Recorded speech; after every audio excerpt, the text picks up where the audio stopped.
अपनी माता। नमस्कार, आप देख रहे हैं स्वच्छता समाचार। देश भर में स्वच्छता की लहर चल रही है। देश भर में डिजिटल इंडिया की भी क्रांति है और डिजिटल इंडिया के कर्मचारियों को इलेक्ट्रॉनिक और सूचना एवं प्रौद्योगिकी मंत्री ने स्वच्छता पुरस्कार से सम्मानित किया। तो दूसरी तरफ मलखानपुर के ग्रामीणों ने अपने गांव को ODF बना दिया है। इन सभी खबरों पर नजर डालेंगे, लेकिन उससे पहले नजर सुर्खियों पर।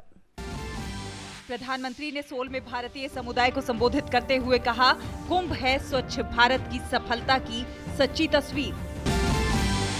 डिजिटल इंडिया कार्यक्रम में जिले स्तर पर काम कर रहे स्वच्छाग्रहियों को किया गया सम्मानित। मलखानपुर वासियों ने बनाया अपने गांव को खुले में शौच से मुक्त। तो इलेक्ट्रॉनिक्स और सूचना एवं प्रौद्योगिकी मंत्री रविशंकर प्रसाद ने डिजिटल भारत, सक्षम भारत, सूचना प्रौद्योगिकी का देश में विस्तार, NIC के योगदान पर एक कार्यक्रम का आयोजन किया और इस आयोजन में देश के विभिन्न जिलों से आए DIO, SIO को स्वच्छता सम्मान से सम्मानित किया गया। 123 करोड़ आधार, 121 crore mobile phone, 56 crore internet. अगले 5 साल में 1 लाख करोड़ से अधिक की डिजिटल इकोनॉमी। ये IT और इलेक्ट्रॉनिक्स के क्षेत्र में भारत की डिजिटल यात्रा है, जहां डिजिटल इंडिया के माध्यम से ई-अस्पताल, प्राथमिक शिक्षा में NIC से कृषि सेवा में विस्तार, पेंशन स्कीम या कहें कि डिजिटल पेमेंट पर जोर दिया गया है। How can you help Indian agriculture grow further by the application of technology? That's the first thing I have to tell you.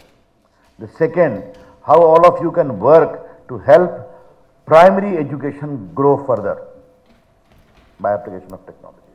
And when I say technology, I want simple technology.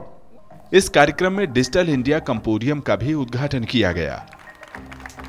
Vivid के तीसरे संकलन के उद्घाटन के साथ साथ digital मित्र chatbot का भी उद्घाटन किया गया। डिजिटल मित्र डिजिटल पेमेंट को सुचारू रूप से चलाने में योगदान देंगे। इसके साथ ही नई डिजिटल तकनीक का भी उद्घाटन किया गया। डिजिटल तकनीक को जिला स्तर पर बेहतर रूप से चलाने के लिए संबंधित कर्मचारियों को NIC और स्वच्छता में योगदान के लिए सम्मानित भी किया गया है। Area of infrastructure, digital infrastructure, delivery of services, a large number of projects that have been implemented, or empowerment through skills and digital literacy. पूरी दुनिया में डिजिटल इंडिया की चर्चा है। दुनिया के देश भारत के इस मॉडल को जानना चाहते हैं। आने वाले दिनों में इस सेक्टर में काफी रोजगार भी हैं। इसके साथ साथ ई-गवर्नेंस, डिजिटल भारत, सक्षम भारत जैसे स्कीम ने डिजिटल भारत में एक नई अलग जगाई है। धीरज कुमार की रिपोर्ट, DD न्यूज, दिल्ली। और गंगा से कुछ ही दूरी पर बसा हुआ है प्रयागराज जिले का मलखानपुर गांव, जहां पर ग्रामीणों के अथक प्रयासों ने गांव को खुले में शौच से मुक्त बना डाला। देखिए हमारी ये खास रिपोर्ट। प्रयागराज में गंगा किनारे बसी है ग्राम पंचायत मलखानपुर, जो खुले में शौच से मुक्त घोषित हो चुकी है।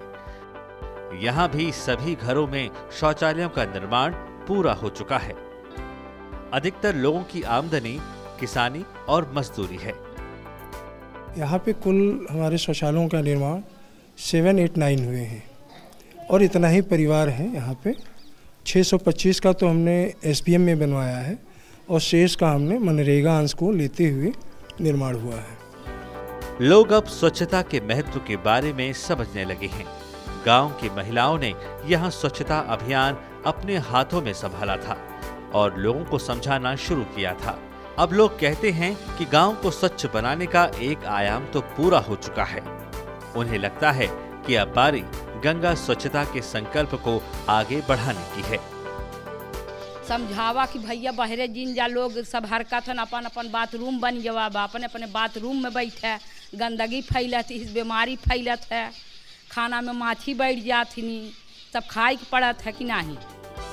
इसी तरह से गंगा किनारे बसे तमाम गांव अब खुले में शौच से मुक्त होने के बाद गंगा को निर्मल बनाने के अभियान में जुटे हैं। उम्मीद की जानी चाहिए कि इन छोटे छोटे प्रयासों से ही मिलकर बनेगा एक भागीरथ प्रयास, जिससे स्वच्छ हो सकेगी निर्मल गंगा। फिलहाल हमारी पूरी टीम को दीजिए अनुमति। नमस्कार। स्वच्छ भारत का इरादा कर लिया हमने।